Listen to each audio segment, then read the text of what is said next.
Inilah perjalanan karir penyanyi Pamungkas, perjalanan karirnya yang sempat jadi musisi pengiring di program TV Islam Itu Indah.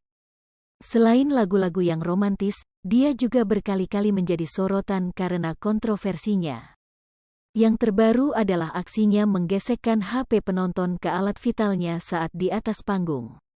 Nama musisi Pamungkas kini tengah menjadi perbincangan. Hal tersebut terjadi setelah beredar video aksi panggungnya di Synchronize Festival 2022. Dia terlihat menggesekkan HP penonton ke alat vitalnya. Pamungkas dikenal sebagai solois dengan lagu-lagu yang romantis. Pemilik nama lengkap Rizky Ramahadian Pamungkas ini lahir di Jakarta, Indonesia pada tanggal 14 April tahun 1993. Pamungkas telah belajar musik sejak masih kecil.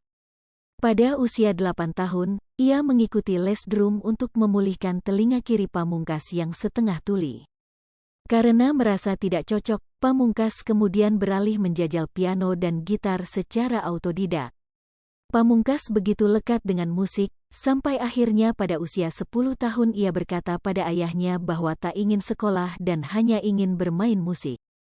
Ayahnya yang memiliki manajemen artis bernama Oxygen Entertainment mengajaknya untuk ikut tur sejumlah band.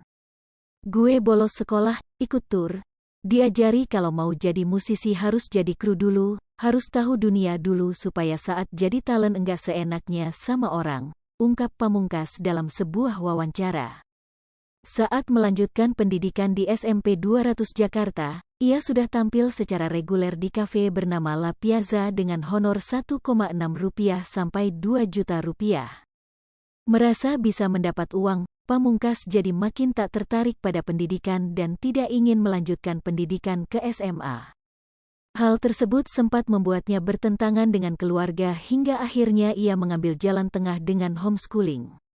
Pamungkas kemudian berkuliah di jurusan Desain Komunikasi Visual, Universitas Paramadina sembari bekerja sebagai musisi.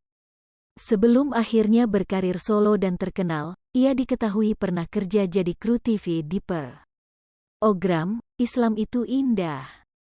Hal tersebut pun dibenarkan oleh Pamungkas melalui unggahan di Instagram Story-nya menanggapi foto lamanya yang sebelumnya viral di Twitter.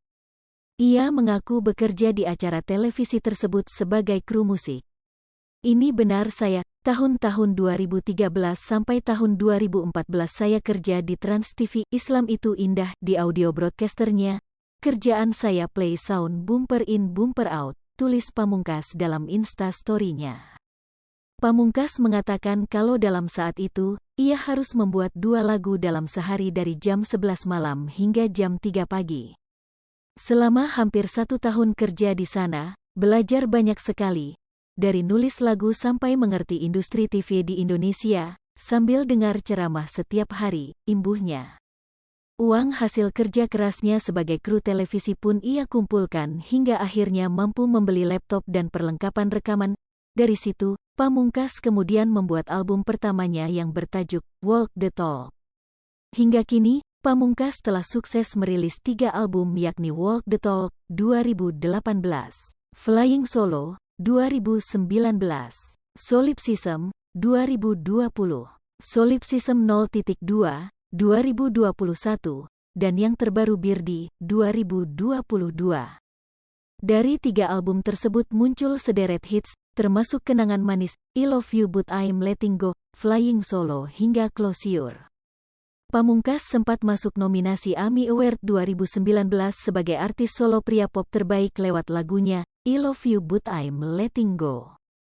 Dia kembali masuk nominasi AMI Award untuk tahun-tahun berikutnya dan berhasil memenangkan artis solo pria, wanita alternatif terbaik lewat lagu I Don't Wanna Be Alone pada tahun 2021. Pamungkas juga berhasil memenangkan Alternative Song of the Year di Indonesian Music Award 2021 lewat lagu To The Bone. Hai pemirsa Sri Popo TV, jangan lupa komen, like, dan subscribe, serta tonton terus berita-berita terupdate lainnya ya.